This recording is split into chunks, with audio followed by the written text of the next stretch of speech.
Good morning, good evening, and good night wherever you are in the world. This is the second segment of the non-profits, and this article, which we have titled "Indictment Charges Church Leaders with Swindling Millions in Military Benefits," and the discussion will be led by Stephen. Stephen, take it away. Yeah, you bet, Damien. Thank you so much. Federal prosecutors say church leaders in Georgia turned more than $23 million in veterans' education benefits into their personal slush fund. House of Prayer Christian Churches of America founder Ronnie Dennis and 7 other leaders were arrested and charged with conspiracy to commit wire fraud, bank fraud, and other related offenses recently. Prosecutors say that Dennis set up churches and seminaries near military bases with a goal of targeting and exploiting veterans. This would allow him to leech off of their federal education money while delivering little more than Bible studies in return. Prosecutors add that the church would then falsify mortgage applications and power of attorney documents with their students' information in order to buy houses, which they would then rent to church members and seminary students. This scheme is reported to have netted millions of dollars over the past 10 years, which was then allegedly funneled into the personal expenses of Dennis and other leaders. This story is from AP News by Russ Bynum, updated September 11th, 2025. Thank you very much, Stephen. And I did forget to add that this discussion will also be with Flabbergasted. And actually, very appropriate that Flabbergasted is here, given he was a serving veteran, because I think right now will be a great time to discuss what a GI Bill is, how it works, just so we can get some context about what has been alleged here. So, yes. Flabbergasted, could I get you to go into some detail here so we can all understand? Yeah, of course. So the GI Bill is effectively a veteran's benefit provided to people who serve in the U.S. military. The entire purpose of this benefit is to give serving members a pathway in education so that way they can be successful and have a life outside of the military, regardless of how long they serve. So if your contract includes the GI Bill, then you get those benefits once you're done with the military, whether it's 4 years, 6 years, 8 years, whether you retire all the way through. And it's basically to pay for colleges or vocational trainings. It can also be used for like apprenticeship trainings. It has also been approved for less official types of trainings in the past, like correspondence courses, certification exams, entrepreneurship trainings, things like that. But effectively, it's about education, making sure that people who join the military also can have access to an education while they're in or when they're finished, generally when they're finished. And that's the whole purpose of it. And so, yeah, I have lots of thoughts about how it's being used here. That's what the GI Bill is. And Flabbergasted, it's good that you made the point, because I was going to ask, is it only applicable to people who have finished their time in the military? But I think you just said that it's applicable to people who are currently serving their time as well.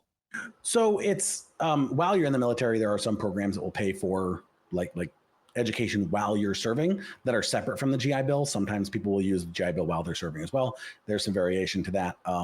I did not actually get my GI Bill. I had some issues with the veterans program when I left the military that kind of screwed me out of it, but that's neither here nor there. So I can't speak to exactly how you use it, but I could talk about definitely what it is and where it came about and why it's an important benefit for military members.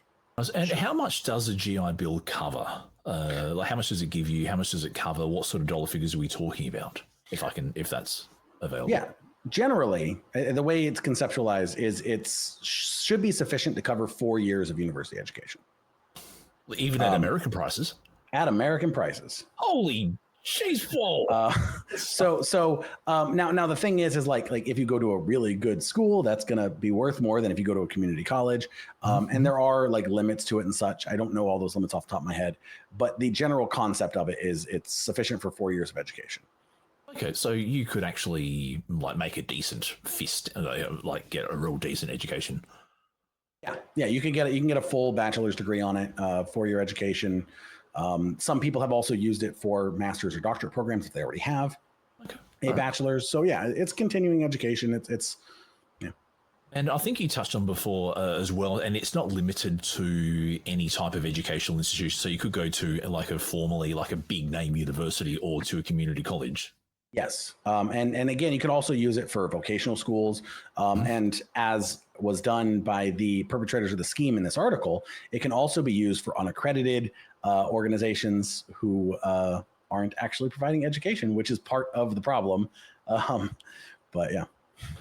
And I do want to preface this discussion with the fact that we cannot presume guilt here. These people have only been charged and will presumably file. Just want to preface the discussion with that. But Stephen, you are leading the discussion here, and you have the details. So could you go into a little bit more about this? And I did read something that Ronnie Dennis, who's the main man, has been charged. That may not even be his real name. Right? Isn't that delicious? Yeah, we don't know exactly who he is. He has, I guess, some form of background that says Ronnie Dennis, but we don't know. It could be that is an identity that he has stolen from someone else. Yeah, the idea is that Ronnie Dennis, they broke off from a different church with a similarly long, convoluted to our ear name, and he set up these churches and seminaries specifically near military bases so that he could target veterans and then submit false paperwork so that his sham schools could then accept funds, these GI bills, while providing little more than Bible studies. So if the VA is doing its job correctly, which we're going to assume that it, I guess, was trying to, then his basement Bible study school in the church basement wouldn't have qualified. But because he had already set up all these alternate methods and phony paperwork was submitted, that is why they were able to pull a fast one over on the VA department for 10 plus years in order to get access to these funds that should not have been made available to them. And like the kicker is that this isn't a victimless crime, because these veterans who are wanting to, come back into civilized world and want to be starting a civilian life and wanting an education in order to help them, further down that path. Once those funds are spent, they don't get more of them. Once they're gone, they're gone. So they're pouring all of this money into these sham colleges and just getting the just really pitiful, abysmal Bible study lessons in return. And there's no accreditation, there's no paperwork. This isn't going to help them land on their feet in the civilian world afterwards. And on top of all that, in case offering a phony school isn't bad enough. And I swear, every time I'm recording with the nonprofits, there's just another, safeguard in education is being torn away. In case that isn't enough, then they're also taking this information and they are forging bank documents and performing property fraud, mortgage fraud, to buy properties that they are then renting back to their church parishioners and to these seminary students. And it's just one deceit over another. It's wild. I'll just quickly jump in and say these are just allegations, and they have been charged, and these allegations have not been proven. So yeah, we can say if these allegations are true. So I do want to preface that, because I know in the Australian legal system you cannot presume guilt. It's one of those things. But in America, you can. Sorry. Sorry, I interrupted. That was rude. I said in America you can. Well, America, given whatever the fuck you want. Given our international audience, yes. So, this is interesting. And reading your notes here, you've got in here, I should be surprised that the VA system allowed this to happen. Give us a little bit more context behind, I suppose, VA is Veterans Affairs. Veterans Affairs, yeah. So, and what challenges do you see with that system that allowed this alleged fraud to happen? It's the fact it's horribly underfunded and under respected. The vets having issues with their benefits and after they get out of the military is not uncommon.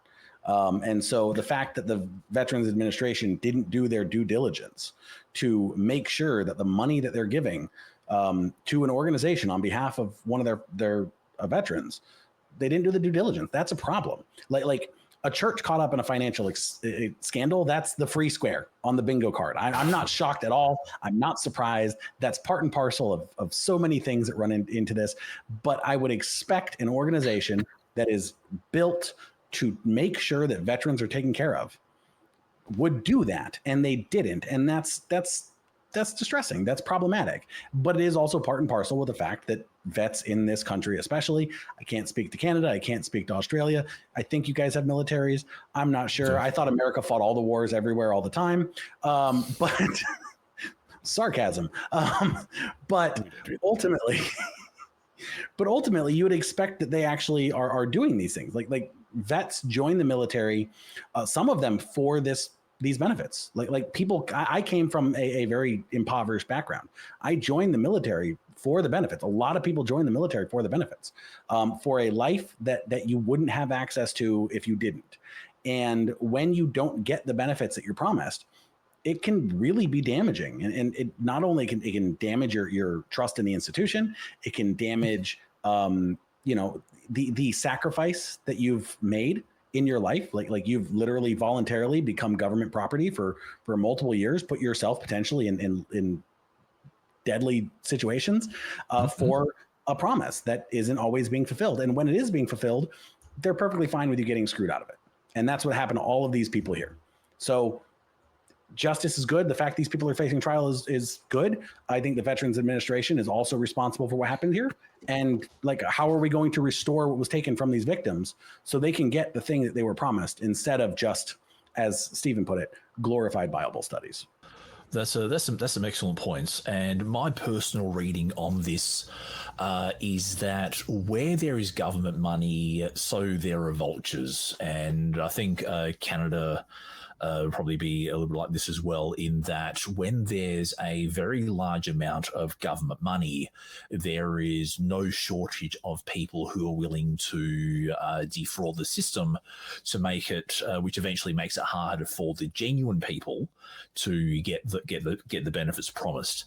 And this isn't to decry welfare or government programs that are intended to further education or even nonprofits.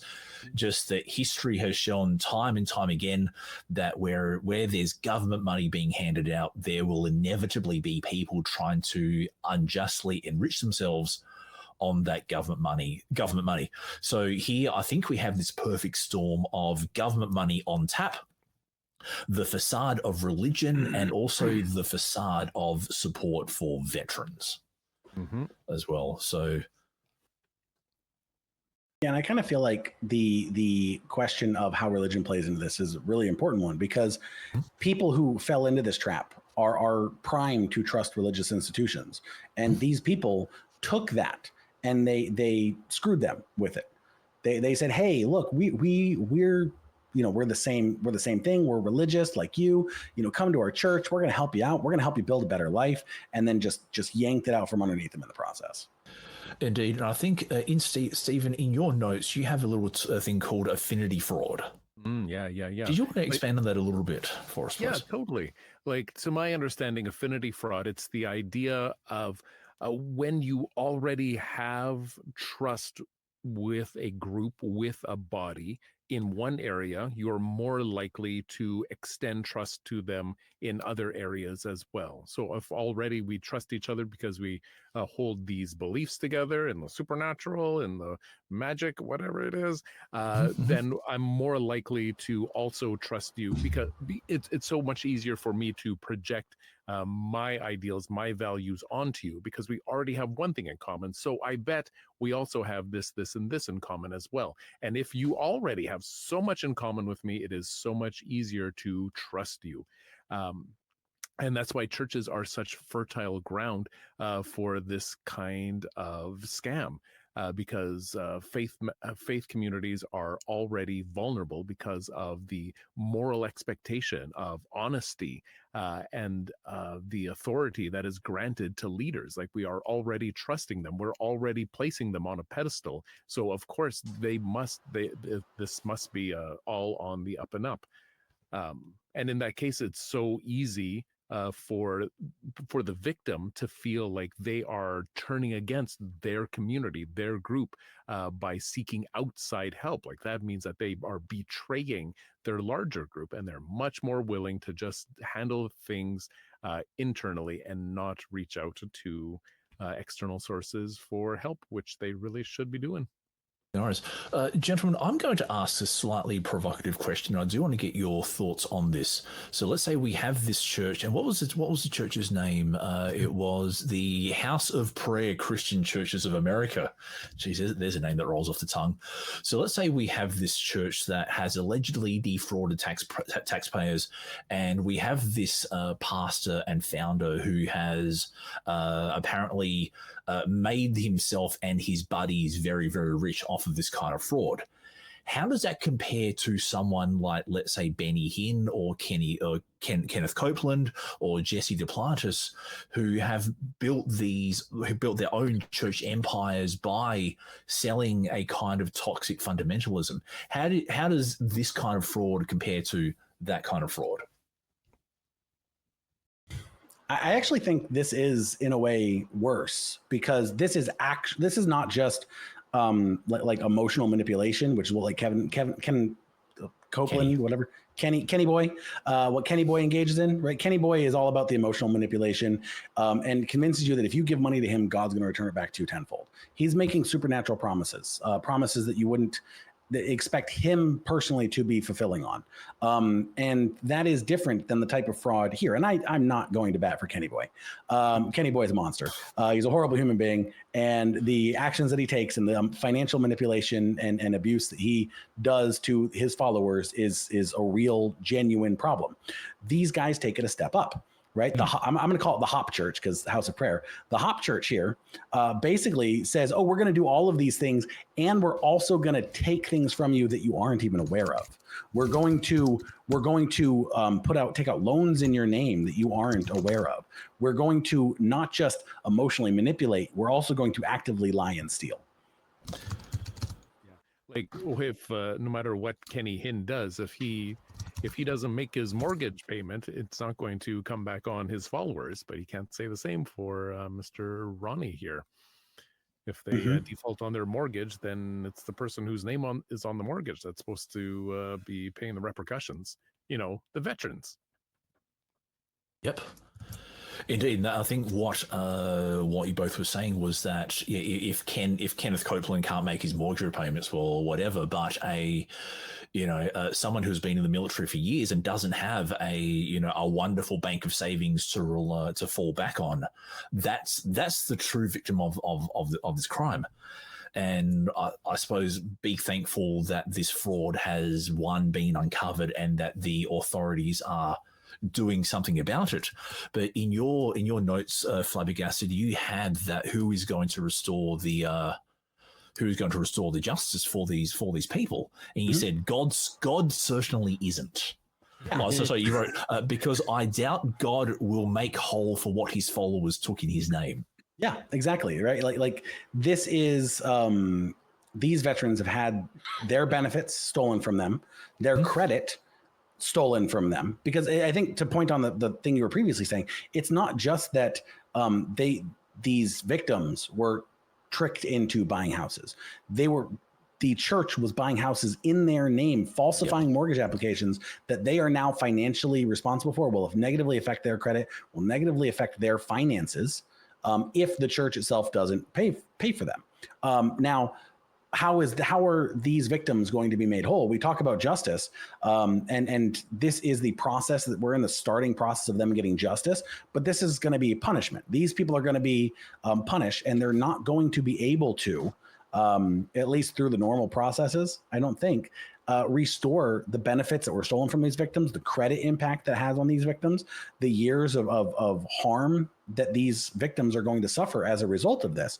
God's not going to do jack to make sure that these people are made whole again, right? So who is? The church isn't. They're going to lose everything. And so that's what I was saying earlier. The Department of Veteran Affairs is also culpable in this. Then they need to step up. They're not going to, but they need to. And I think this is like with all government enforcement agencies that are underfunded, in that there is an implicit trust that we as the general populace give them and we expect of them. But if they don't have the funding or the training or the personnel to do their job effectively, then this is what happens. And if I can go on for a little bit more, I'm actually reading the IRS media release about this, and it's actually interesting in that I'll very briefly read over one of the paragraphs. The defendants are also accused of exploiting military personnel by recruiting them into the church, directing them to enroll in HOPBS, and then using their Veterans Administration benefits to funnel money into church-controlled accounts. Leaders allegedly disguise payouts to themselves as expense reimbursements, love offerings, and similar terms, while also using fraudulently gained funds to pay credit card bills for the defendants. The indictment further describes how leaders maintained a list of ex-HOPCC traitors, humiliated members for perceived rule violations, and restricted contact with family members who left the church. So this is almost a cult. Yes, I have to say, because if you keep a list of traitors, then you're essentially running your own fiefdom, your own little kingdom, where you have unjustly enriched yourselves, but you're also waging a persecution campaign against others. Yeah. Well, and especially the bit about controlling who you do and do not contact with.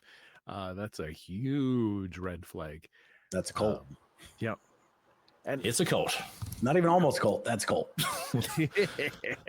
Never go full cult. But gentlemen, do we have any final words before we wrap up this episode? Like the mortgage, the bank fraud notwithstanding, like these church, quote unquote, these cult leaders put forth that this is what they're putting on offer. This is what they are serving up, and people signed up for it, and like there's always going to be people that are looking for a leader, right? There's always going to be people who want to be a part, and people that are like willing to be primed to be manipulated and to believe what someone wants to tell them. And is there a place for saying, yeah, you got burned because you are not, it's not our fault that you're dumb, is a harsh way of saying harsh words. What is our societal role in shepherding people who fall into these kinds of traps? What do we owe folks who are willing to say, oh, okay, yeah, I'll sign up for your basement Bible college? What do we owe these folks? I think Bible college sounds kind of cool, right? I'd sign up. I think an important distinction here is, I think the distinction that I made between Kenny Boy and the Hop Church here, right? And that is that for people who go into financial difficulty because they donate all their money to Kenneth Copeland, right? I feel bad for them, but also, yeah, it's kind of a dig your own grave scenario. What these people have done, they've gone a step beyond that. And as a society, there is actually something that we should be doing. They are violating the systems. They are actively going through fraud steps. They're lying, they're cheating systems blatantly, not like being a little manipulative, not emotionally manipulating you, not convincing you to give them money, right? These guys aren't just con men, they're con men and burglars. And when you fall for a con, like I feel bad for you sometimes. And like I don't want to victim blame. It's not your fault. But if you voluntarily handed something over because of a lie someone told and you bought into that lie, like there's not much as a society we can do. But when you've been burgled in the process, now we can, and we should. There's some very interesting words, flabbergasted, and thank you for watching and listening. And if you want to hear more from the nonprofits, click on the link somewhere in this vicinity down or in the corners around there.